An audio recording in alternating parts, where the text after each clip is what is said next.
અને મોટા સમાચાર મળી રહ્યા છે। પેટા ચૂંટણીને લઈને ભારતીય જનતા પાર્ટી તરફથી ઉમેદવારોની જાહેરાત કરવામાં આવી છે। માણાવદરથી અરવિંદ લાડાણીને ટિકિટ આપવામાં આવી છે। આ મોટા સમાચાર મળી રહ્યા છે। પેટા ચૂંટણીના ભાજપ ઉમેદવારોનું લિસ્ટ જાહેર કરવામાં આવ્યું છે। પોરબંદરથી અર્જુન મોઢવાડિયા કે જેઓ જીત્યા હતા કોંગ્રેસની ટિકિટ પરથી રાજીનામું આપ્યું, ભાજપમાં જોડાયા, તેમને આ બેઠક પરથી ઉતારવામાં આવ્યા છે। માણાવદરથી અરવિંદ લાડાણી કે જેઓ કોંગ્રેસમાંથી જીત્યા હતા, રાજીનામું આપ્યું અને ભાજપમાં ગયા, તેમને ટિકિટ આપવામાં આવી છે। ખંભાતથી પણ આ તમામે ઉમેદવારોને ટિકિટ આપવામાં આવી છે। તમામે લોકોને કે જેમણે કોંગ્રેસનો સાથ છોડીને ભાજપનો કેસરિયો ધારણ કર્યો હતો। ખંભાતથી ચિરાગ પટેલને ટિકિટ આપવામાં આવી છે। વાઘોડિયાથી ધર્મેન્દ્રસિંહ ઝાલાને કે જેઓ અપક્ષ લડ્યા હતા અને જીત્યા હતા, તેમને ટિકિટ આપવામાં આવી છે। એટલે આ પેટા ચૂંટણીને લઈને ભારતીય જનતા પાર્ટીએ પોતાના ઉમેદવારોની યાદી જાહેર કરી દીધી છે અને તમામ એ નેતાઓ કે જેઓ જીત્યા હતા, ગઈ વખતે 15 મહિના પહેલા જીત્યા હતા, તેમને અત્યારે ટિકિટ આપવામાં આવી છે। હિરેન આપણી સાથે જોડાઈ ગયા છે। હિરેન, કઈ બેઠક પરથી કયા ઉમેદવાર? ગુજરાતની 5 અલગ અલગ વિધાનસભાની પેટા ચૂંટણી માટેના ઉમેદવારો ભારતીય જનતા પાર્ટીએ જાહેર કર્યા છે। એમાં જે બેઠક ઉપરથી જે તે ધારાસભ્યએ રાજીનામા આપ્યા હતા એ તમામને ફરીથી ચૂંટણી ભારતીય જનતા પાર્ટી લડાવી રહી છે। વિજાપુર બેઠક ઉપરથી કોંગ્રેસ છોડીને આવેલા સીજે ચાવડાને ફરીથી ભાજપે ટિકિટ આપી છે। પોરબંદર બેઠક ઉપરથી અર્જુન મોઢવાડિયાને ટિકિટ આપવામાં આવી છે। માણાવદરમાંથી અરવિંદ લાડાણી કે જે કોંગ્રેસ છોડી અને ભાજપમાં જોડાયા છે, એમને ટિકિટ આપવામાં આવી છે। ખંભાતમાંથી ચિરાગ પટેલને ફરીથી રિપીટ કરવામાં આવ્યા છે, કોંગ્રેસ છોડી અને ભાજપમાં આવ્યા છે। એ જ પ્રકારે વાઘોડિયા બેઠક ઉપર અપક્ષ તરીકે ચૂંટાઈને આવેલા ધર્મેન્દ્રસિંહે રાજીનામું આપ્યું હતું ને એમને ફરીથી ભારતીય જનતા પાર્ટીએ ટિકિટ આપી છે। સ્વાભાવિક પહેલેથી નિશ્ચિત હતું કે જે પણ છોડીને આવે છે એમને ફરીથી ભાજપે ટિકિટ આપવી અને એ જ પ્રક્રિયાના ભાગરૂપે આ ટિકિટ આપવામાં આવી છે। જોકે હજુ વિસાવદર બેઠકને લઈ કોર્ટ મેટર હોવાના કારણે એ ચૂંટણી જાહેર થઈ શકી નથી। આ 5 બેઠકો ઉપર કોંગ્રેસમાંથી ચૂંટાઈને જે આવ્યા હતા એ તમામને ફરીથી ચૂંટણી ભારતીય જનતા પાર્ટીના મેન્ડેટ ઉપરથી લડાવવામાં આવશે અને એ નામો પણ કેન્દ્રીય ચૂંટણી સમિતિ ભારતીય જનતા પાર્ટીએ જાહેર કર્યા છે। લોકસભાની સાથે જ ત્રીજા ચરણમાં આ બેઠકો ઉપર પણ ફરીથી ચૂંટણી યોજાશે। જી બિલકુલ હિરેન, વિસાવદરને લઈને કોઈ અત્યારે માહિતી મળી રહી છે કે એનું શું થઈ શકે છે? કારણ કે 5 બેઠકો પર જ્યારે ચૂંટણી પંચે પણ પ્રેસ કોન્ફરન્સ કરી હતી, 5 બેઠકોના જ નામ આવ્યા હતા, તો વિસાવદરને લઈને શું અત્યારે અપડેટ છે?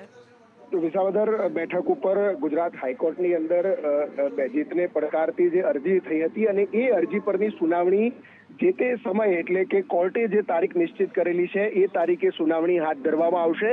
જ્યાં સુધી એ સુનાવણીની તારીખ ન આવે ત્યાં સુધી અરજી અથવા તો અન્ય કોઈ એમાં કાર્યવાહી નથી થઈ શકતી અને એટલા માટે અત્યારે હાલ થોભો અને રાહ જુઓ જેવી નીતિ રાજકીય પક્ષો પણ અપનાવી રહ્યા છે। સંભવતઃ આ ચાલુ મહિનાના અંત સુધીમાં જ એની કોર્ટ મેટરની તારીખ હોવાના કારણે એ વખતે કોર્ટને માહિતી આપી અને એ સંભવતઃ એ અરજી પાછી ખેંચવામાં આવી શકે છે। જો અરજી પાછી ખેંચી લેવામાં આવે છે તો તરત જ કેન્દ્રીય ચૂંટણી પંચને પણ આ અંગેની માહિતી આપવામાં આવશે કે આ જગ્યા ખાલી પડી છે અને કેન્દ્રીય ચૂંટણી પંચે આખરી નિર્ણય ચૂંટણી સાથે કરવી કે અલગથી તે કરવાનો રહેશે।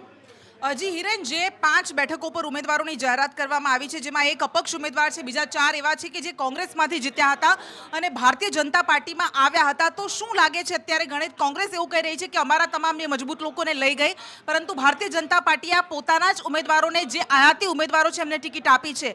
લાગે છે કે લોકસભાની ચૂંટણીને લઈને અત્યારે જે આયાતી ઉમેદવારોને લઈને ભાજપમાં ભડકો છે એવો પેટા ચૂંટણીમાં જોવા મળી શકે છે?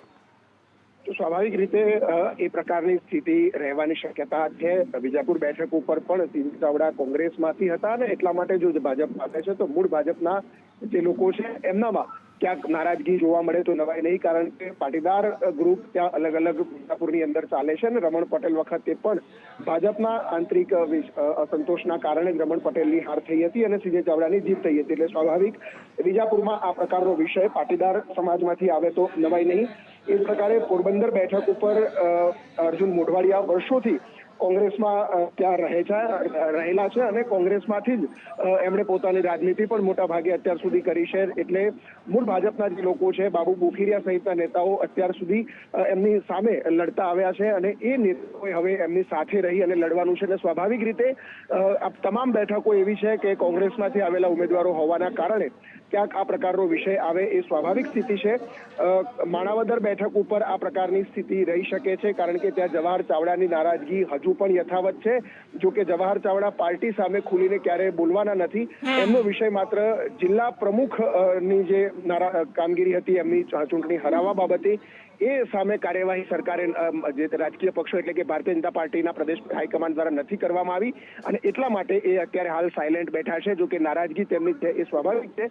જો કે ચૂંટણીમાં એ નારાજગી ક્યાંય સીધી રીતે જોવા નહીં મળે. વાઘોડિયા બેઠક ઉપર ધર્મેન્દ્રસિંહ બાહુબલી નેતા છે અને અપક્ષ ઉમેદવાર હતા, એટલે ત્યાં મોટી એવી કોઈ નારાજગી થાય તેવી સ્થિતિ અત્યારે હાલ નથી દેખાતી. જી હિરેન, આભાર આપનો તમામ વિગત માટે. તો એ તમામ 5 બેઠકો પર પેટા ચૂંટણી જ્યાં યોજાવાની છે, ઉમેદવારોની જાહેરાત કરવામાં આવી છે ભારતીય જનતા પાર્ટી તરફથી, અને એ તમામ ઉમેદવારોને ટિકિટ આપવામાં આવી છે કે જેઓ કોંગ્રેસનો સાથ છોડીને ભાજપમાં જોડાયા હતા. વાઘોડિયાથી જેઓ અપક્ષ લડ્યા હતા તેમને ધર્મેન્દ્રસિંહ ઝાલાને ટિકિટ આપવામાં આવી છે.